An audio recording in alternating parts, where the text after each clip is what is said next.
সমতার পথে এগিয়ে যাই একসাথে। অর্থায়নে FCDO, পরিচালনায় transformative economic policy programme of UNDP Bangladesh. সবাইকে স্বাগত জানাই সমতার পথে এগিয়ে যাই একসাথে পডকাস্টে।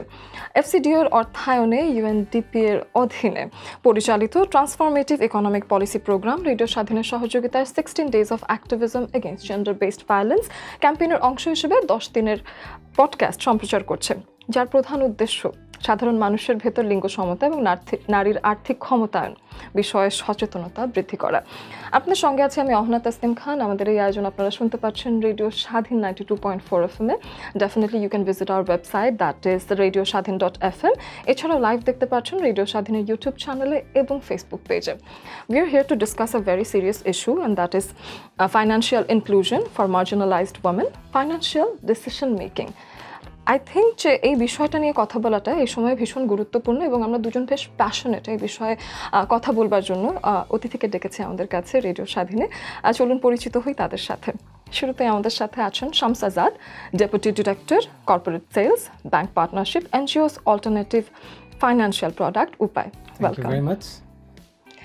And the next we have M. Masroor Riaz, Chairman and Founder, Policy Exchange Bangladesh. Welcome. Thank you for having me. How are you doing? Good, thank you. How are you? I'm doing fine as well. Shamsazad bhai, how are you doing? How is Thanks everything? for inviting me in this podcast today. Today we are here to discuss a very very serious issue.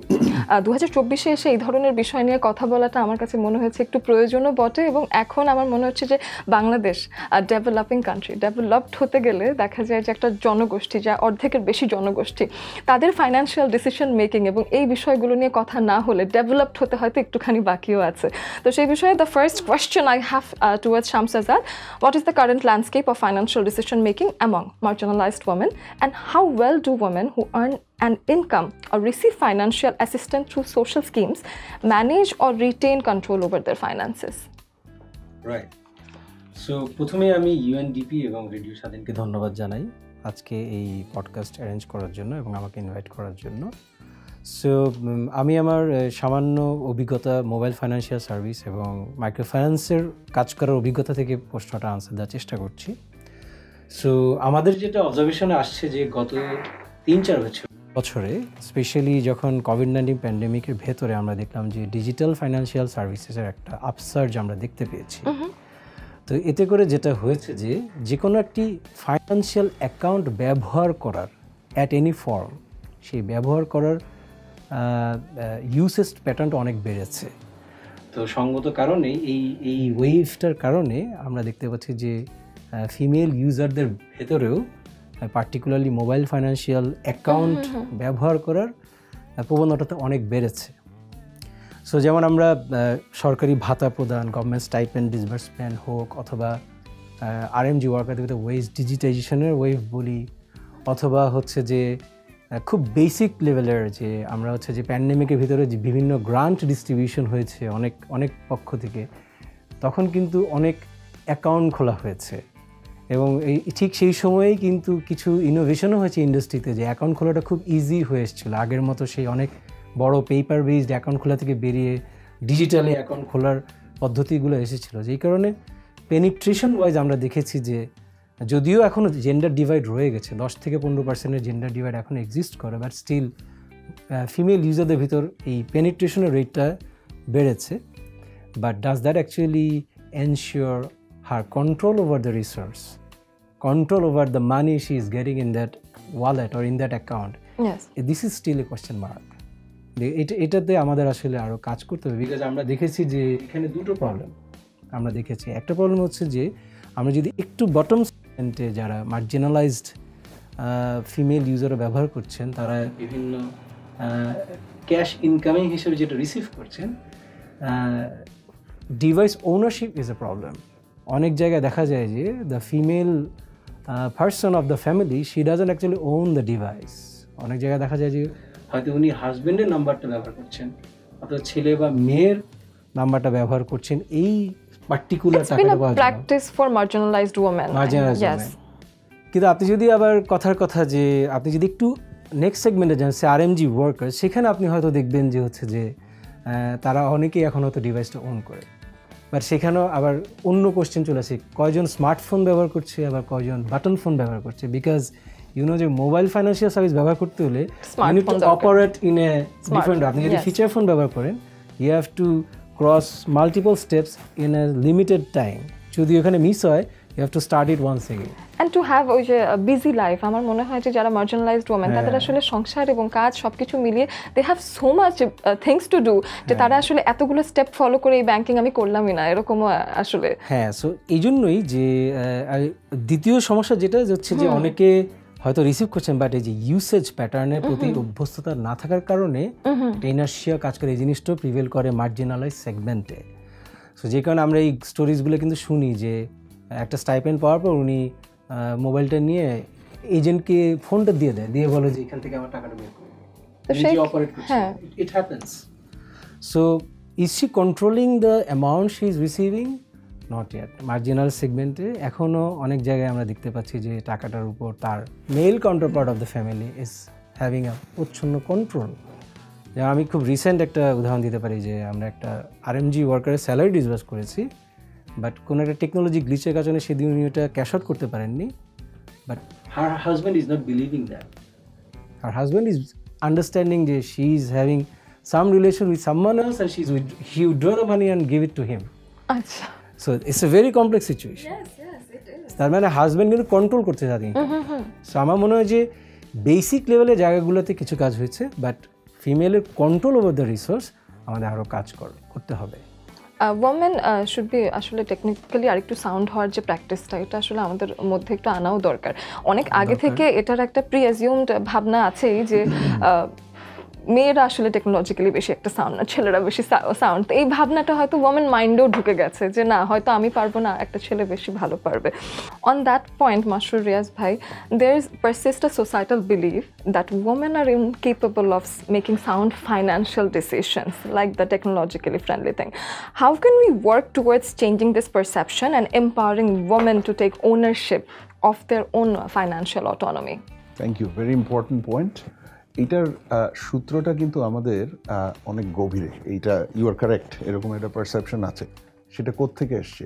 এটা overall ইকোনমিতে women engagement যে অবস্থায় আছে সেখান থেকেই কিন্তু এটার সূত্রপাত, এবং সেটা ultimately financial sector, financial services এবং উইমেন, মার্জিনালাইজ উইমেন, এই জায়গাটাও এফেক্ট করছে।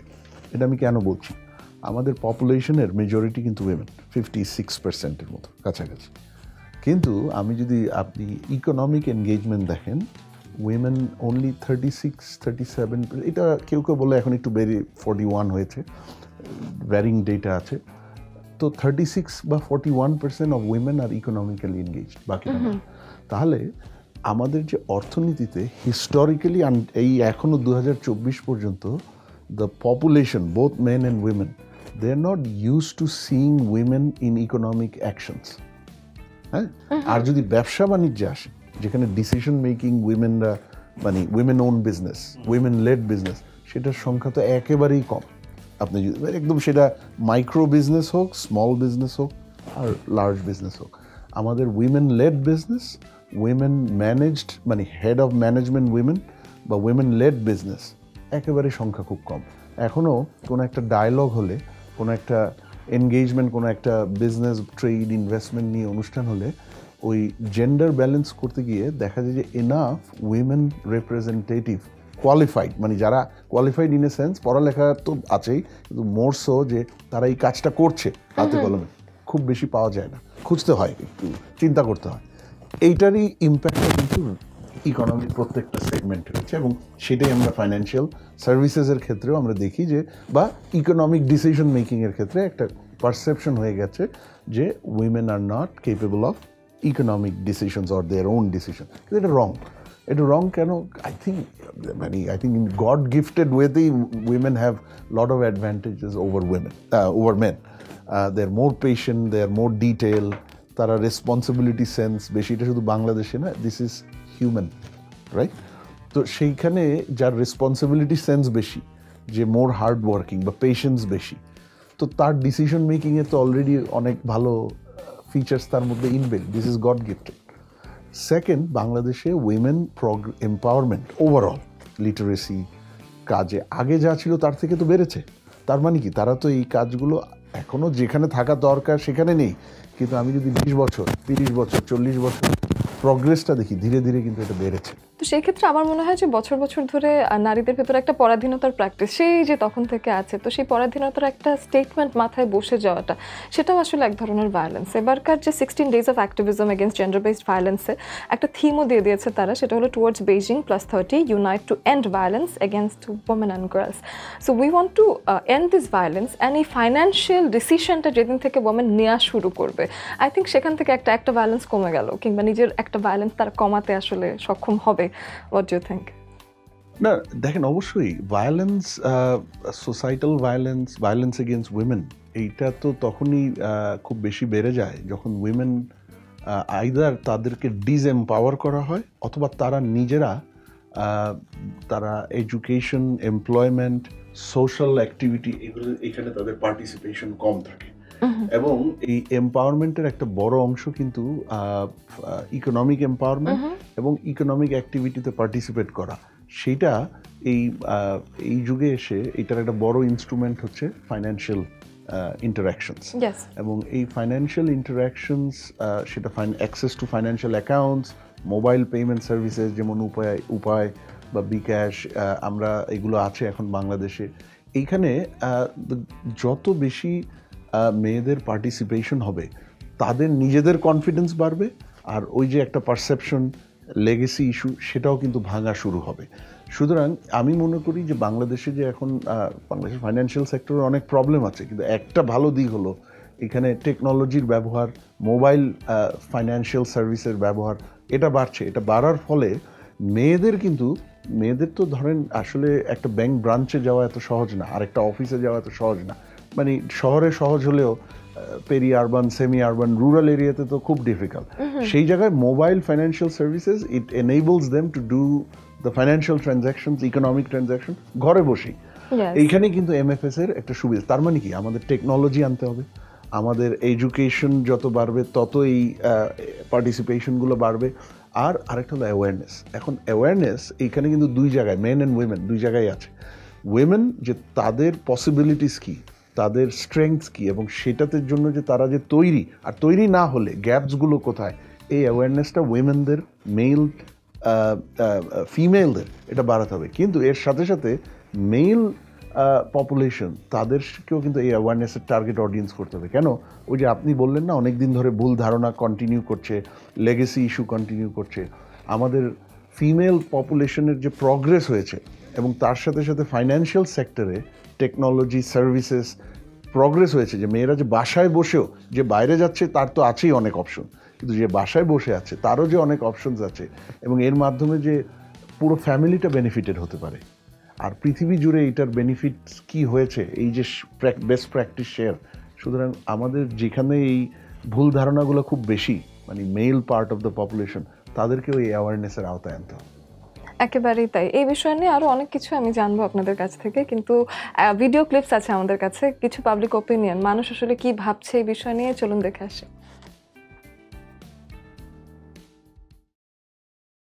ডেইলি বেসিসে কাজের জন্য বাইরে যাচ্ছে, এটার মধ্যে মনে হয় না আমার অনুমতি নেওয়া দরকার আছে, কারণ ওরা মানে কাজ করতেছে, এটাই তো একটা অনুমতির মধ্যেই পড়ে। মানে এটা তো ইনিশিয়ালি, এখন সবসময় যদি অনুমতি নিয়ে যাওয়া লাগে তখন হয়তো বা একটা সময় হচ্ছে অ্যাভেলেবল পড়তেছে না কেউ যে অনুমতি নেওয়ার জন্যে, তখন সে কীভাবে বের হবে?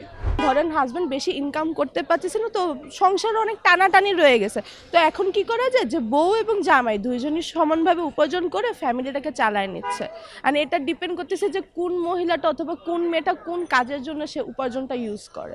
ফ্যামিলির একটা কনসার্ন থাকেই সবসময়, বেশিরভাগ ক্ষেত্রে মেয়েদের ক্ষেত্রে এটা বেশি হয়, বাট যেটা হয় যে প্যারেন্টসরা একটু কনসার্ন থাকেই, কজ হচ্ছে বাইরের অনেক কারণে। আমার মনে হয় যে আসলে আমাদের সেই একটা নিরাপদ পরিবেশ নিশ্চিত করা উচিত, যেখানে আসলে প্যারেন্টসরা তার ছেলে মেয়েদেরকে হচ্ছে নিশ্চিন্তে বাসা থেকে বের হতে দিতে পারবে। মেয়েরা মায়ের জাত, আমরা মেয়েরা নিজেদের আগে ভাবি যে আমার পরিবারটার কথা।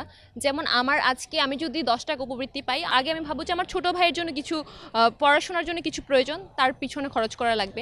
আমার আব্বার ওষুধ প্রয়োজন, আমরা সবসময় সাইকোলজিক্যালি ভাবি যে আমাদের আগে কার প্রয়োজন, আমরা দিয়ে দিচ্ছে বা আমাদের পরিবার আমাদের উপর ফোর্স করছে যে দিয়ে দিতে হবে, এমন কিছু না। ছেলের মধ্যেও যা আছে একটা মেয়ের মধ্যেও তাই আছে। এখানে জাস্ট জেন্ডারটা কোনো ম্যাটার করতেছে না যে ছেলে হচ্ছে বা মেয়ে হচ্ছে, আমরা সবাই সেম, আমরা সবাই একইভাবেই আগাইতে পারবো। নারীদের অবদানকে কখনোই অস্বীকার করার সুযোগ নেই। আমি যদি আমার পরিবারের কথা বলি, আমার মা তিনি অর্থ উপার্জন করেন এবং তিনি কিন্তু পুরো পরিবারটাকে মেনটেন করতেছে। সো সেই দিক থেকে আমি মনে করি যে একটা পুরুষের যে সক্ষমতা আছে ঠিক একই সক্ষমতা একজন নারীরও আছে। আমরা নারীদের যে একটা ক্ষমতায়ন সেটা অতীতেও দেখে এসেছি, সো এটা আমরা সামনে আরও বেশি আকারে দেখতে চাই। একটা মেয়ে যদি বলে যে আমি চাকরি করতে চাই, আমি আমার ঘর সংসারের পাশাপাশি আমার ক্যারিয়ার লাইফ করতে চাই, এখনকার সোসাইটি বলে হ্যাঁ করো না, সমস্যা কী। কিন্তু তারা কিন্তু এই করোনা সমস্যা কির পাশাপাশি এটা বলে না যে করো, সমস্যা নেই, আমিও তোমাকে তাহলে তোমার লাইফে হেল্প করব। মেয়েদের স্বাধীনতার জায়গাটাকে আমরা আসলে আমার মনে হয় যে আগে যেভাবে গুরুত্ব দেওয়া হতো না, এখন কিন্তু অনেকটাই গুরুত্ব দেওয়া হয়। বাট যদিও স্টিল আমার মনে হয় যে কিছু জায়গাতে এখনও মানে সেই যে মানে একটা কনজারভেটিভ মাইন্ডনেস যে না মেয়েরা চাইলেই কিছু করতে পারবে না। কেন পারবে না? তার মানে তার ইনকাম, তার রাইট আছে যে কোনো কিছুই করার। It's a beautiful societal change. Everybody is talking about it. People are getting sound with time, and bachara, they're acknowledging their mother's contribution to the family. So it is actually beautiful. Ebarkar je 16 days of activism against gender-based violence, সেটা একটা theme যেটা towards Beijing +30 unite to end violence against women and girls. We are talking about financial independency. Towards Shamsazad Bhai, I want to ask another question, that is, in what ways does the ability to make independent financial decisions contribute to building leadership skills among women and enhancing their overall empowerment, especially in the context of combating gender-based violence and inequality? হ্যাঁ, এটা আসলে একটা বড় খুব ডিপার problem, because এটা আসলে total patriarchal সমাজ ব্যবস্থার যেই সিস্টেম্যাটিক বায়াসের কারণে আমরা যেটা দেখি যে দুটোই হয়, যে অনেক ক্ষেত্রে আমাদের নারী সদস্যদেরকে ফাইন্যান্সিয়াল ডিসিশন মেকিংয়ে পার্টিসিপেট করতে দেয়া হয় না। আবার এটাও হয় যে অনেক নারী হচ্ছে যে কনফিডেন্ট ফিল করে না ফাইন্যান্সিয়াল ডিসিশন মেকিংয়ে নিজেকে ইনভলভ করার জন্য। নিজে আর্নিংটা নিয়ে হাজবেন্ডকে দিয়ে দিলেন, এরকম ঘটনা আছে। আমার স্টিল মনে আছে যে আমি একটা স্কুলের শিক্ষিকার সাথে কথা বলছিলাম যে ছোট, উনি হয়তো বেশি টাকা ইনকাম করেন না, ৫,০০০ টাকা। কী করেন টাকাটা দিয়ে? স্বামীকে দিয়ে দিই। তা আপনার যদি একটা শাড়ি কিনে ইচ্ছা হয়, ওকে বলবো, ও কিনে দিবে। উনি কিন্তু নিজে আর্ন করছেন, বাট উনি she is not controlling that tiny ৫,০০০ টাকা। তো এখন অর্থনৈতিক ক্ষমতায়নের সাথে নারীর ক্ষমতায়ন এবং সেটার সাথে সহিংসতা কমে আসবে কিনা, এটা ডেফিনেটলি একটা বড়, একটা বৃহৎ ব্যাপার। But of course financial empowerment will definitely create some strong foothold for a women in the household institution. এটা ডেফিনেটলি এটা হওয়ার একটা সুযোগ অবশ্যই আছে। যেমন আমরা যেমন মাইক্রোফাইন্যান্সে কাজ করছি, আমি অনেক ক্ষেত্রেই দেখি যে এখানে একজন যিনি বললেন মেয়েরা মায়ের জাত, আমরা কেনার সময় আমরা বাবার কথা চিন্তা করি। আমার কথা ইট হ্যাপেন্স রিয়েলি যে একটা নারী সদস্য কিন্তু সংসারে সঞ্চয় করতে চায়। অনেক পুরুষ সদস্য হচ্ছে সঞ্চয়ের মেন্টালিটি থাকে না, উনি খরচ করে ফেলায়। নারী সদস্য কিন্তু সঞ্চয় করতে চায়। সে একটা ছোট ক্ষুদ্র ঋণ প্রতিষ্ঠান হোক বা মোবাইল ফাইন্যান্সিয়াল সার্ভিসের মাধ্যমে হচ্ছে যে একটা সঞ্চয় করতে চায়, যাতে করে তার ছেলে মেয়ের পড়াশোনার কাজে লাগতে পারে, অথবা অনেক সময় বিপদে আপদে তার কাজে লাগতে পারে। যেমন আমি হচ্ছে যে একটা সঙ্গে যে আলট্রা পুয়ার একটা সেগমেন্ট আছে আমাদের সোসাইটিতে, যারা হচ্ছে যে যাদের ইনকাম $1 নিচে ডেইলি, তাদেরকে একদিন জিজ্ঞেস করছিলাম যে এখন যদি আপনাকে বলা হয় বাসায় গিয়ে কত টাকা আছে নিয়ে আসতে পারেন, অনেকেই বলেছে আমার কাছে 100 টাকাও নেই এখন বাসায়। তাহলে আপনি যদি এখন যদি একটা ইমার্জেন্সি তৈরি, আপনি কীভাবে অ্যাড্রেস করবেন? তখন বলছে হ্যাঁ, গরুটা বেঁচে দিতে হবে, অথবা পাশের বাড়ি থেকে ধার নিতে হবে। সো এই যে মাইন্ডসেট থেকে যে how do I address my emergency situation, how do I মানে হোল্ড মাই ফ্যামিলি টুগেদার, এই যে সঞ্চয় করার পদ্ধতি, এইটা কিন্তু তাকে একটা শক্তি দেয় যে আমার এই টাকাটা আছে। আবার তার সংসারটাকে ধরে রাখার পেছনেও তার একটা হচ্ছে যে বড় ভূমিকা। আর এখানেও কিন্তু আমরা আবার ওই সমস্যাগুলো কিন্তু দেখি যে অনেক ক্ষেত্রেই আমরা দেখি যে অনেকেই তার মেল কাউন্টারপার্টের কাছে সঞ্চয়ের ব্যাপারটা ডিসক্লোজ করতে কমফোর্ট ফিল করে না। যদি এই মেল কাউন্টারপার্ট এই সঞ্চয়টা ভেঙে ফেলে, তার বিভিন্ন কারণে এই ঘটনাগুলো ঘটছে। সো এবং সেটা বলছে না দেখে সহিংসতা ঘটনা ঘটছে, যে তোমার কত টাকা আছে তুমি আমাকে বলছো না কেন। সেটার কারণে কিন্তু সহিংসত ঘটনা ঘটছে। তো এটা আসলে একটা বড় ব্যাপার, বাট আমি অবশ্যই বিশ্বাস করি যে economic empowerment can add significant value, because ওই যে তার কন্ট্রোল ওভার রিসোর্স, এই সেন্সটা তার ভেতরে একটা শক্তি অবশ্যই যোগায়। সো এটা undeniable. That is very true.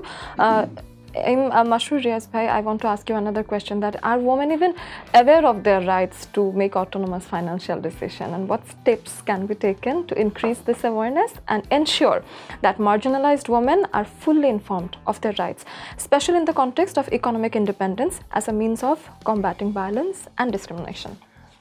They're increasingly getting aware. হ্যাঁ, Yes. এটা এখনো বহু পথ বাকি আছে, বাট আমরা এই গত 30-40 বছরে বাংলাদেশ যেখানে ছিল এবং যেখানে এখন আছে, আমার মনে হয় আমাদের যে ফিমেল পপুলেশন, ফিমেলস আমাদের বাংলাদেশি যারা আছে, তাদের awareness about their rights, their opportunities এবং তাদের কনস্ট্রেইনস, তিনটাই বাড়ছে। কেন বাড়ছে?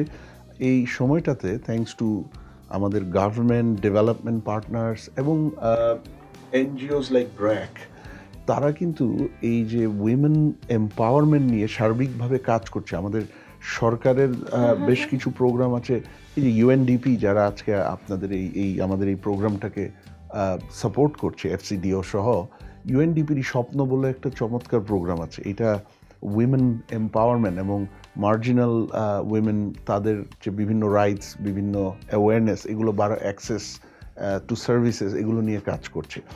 তো এগুলো হয় একটা সম্মিলিত public private CSO, civil service civil society organisation, ব্র্যাকের মতো।